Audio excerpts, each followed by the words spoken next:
It's October 2025. Sensex is trading at 80,000. It's down nearly 15% from its September 2024 all-time highs. Now, you'd think after a crash or after a correction, the smart money would be buying, right? After all, stocks are cheaper now. But here's what's actually happening.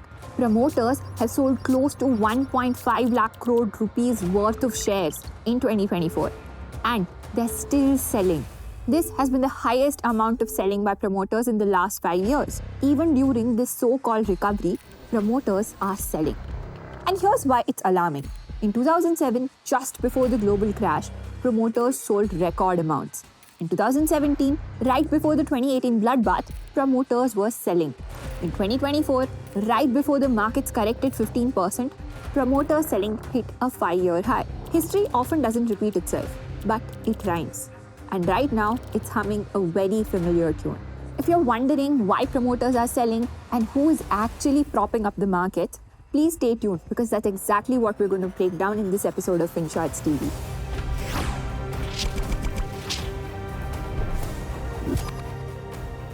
FinCharts TV is now a part of Zerodha01 network. Together, we plan on bringing you stories that impact your day-to-day lives, sometimes without you realizing it. So do consider liking this video, subscribing to our channel, and sharing it with your friends.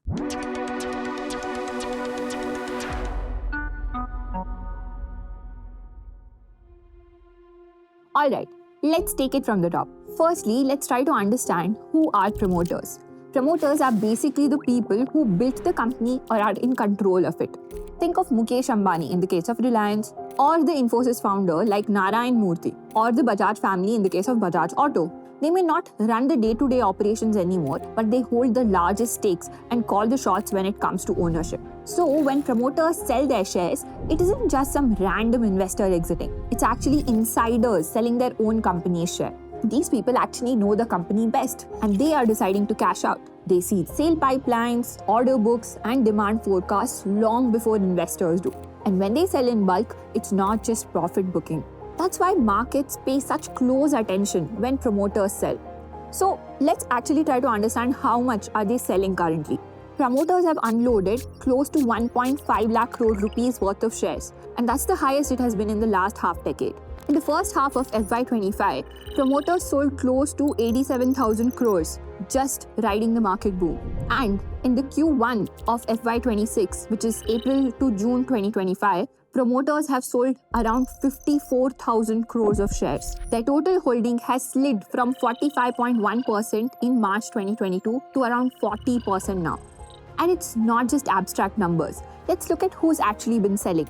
Vodafone PLC has dumped its entire stake in Indus Towers, raising nearly 15,000 crores. Rakesh Gangwal, who's the co-founder of Indigo, has offloaded shares worth over 8,000 crores in multiple tranches, and he has steadily been reducing his stake. The Adani family has also sold over 30,000 crores worth of shares in block deals. Even the IT pack is suffering. TCS's parent, Tata Sons, sold close to 9,300 crores worth of shares. Now, before we actually start panicking, let me clear one point. Promoter selling isn't always a bad thing. Promoters sell for a variety of reasons. They may need some cash for some personal reasons, they may be reducing debt, or they may be trying to sell as a part of a pre-planned obligation, like raising some shares for ESOPs or for some regulatory requirements. Not every sale is a red flag. But here's why the current wave of selling is raising some eyebrows. Historically, when promoter selling hits these levels, it's rarely just routine. Look at the past. In 1990s, Harshad Mehta's saga was playing on. Stocks were soaring over borrowed money. Everyone was caught up in the frenzy. Brokers, promoters, and retail investors. But here's what actually happened. Brokers and insiders started cashing out. They were pocketing huge gains, and retail investors stayed invested in when the whole saga broke. The market plunged nearly 50%, wiping out years of gains in just a few days. A similar thing happened in 2000 when the dot-com bubble was playing out. Tech stocks with sky-high valuations were riding, but there were no profits, and foreign institutional investors were cautious about this and they started selling. That's exactly what's sort of happening right now.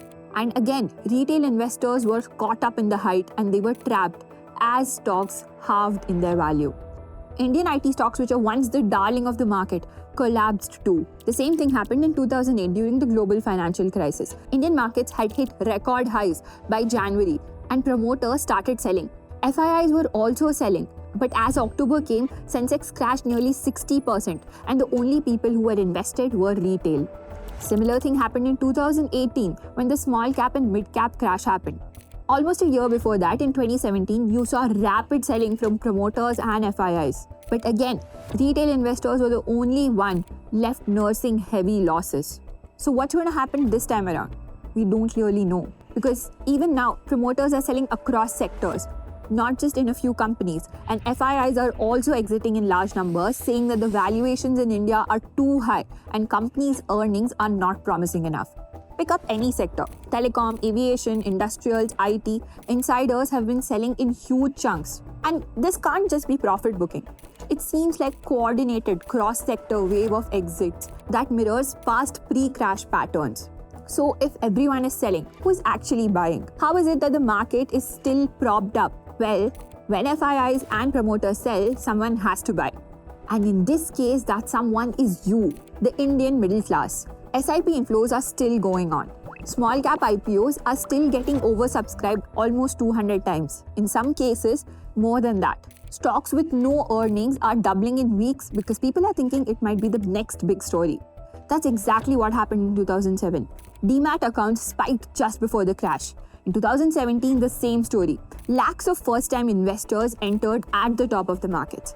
And now in 2025, we are seeing the same movie play again. Although corporate earnings are flat and GDP growth is slowing, manufacturing exports are still under stress, yet markets are staying elevated not because businesses are booming, but because of the flows that are going in through mutual funds, SIPs. Markets look stable right now because the retail inflows are plugging the gap left by FIIs.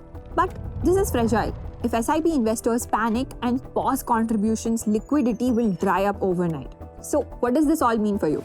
Well, the thing is, markets don't move on fundamentals alone. They move on sentiment.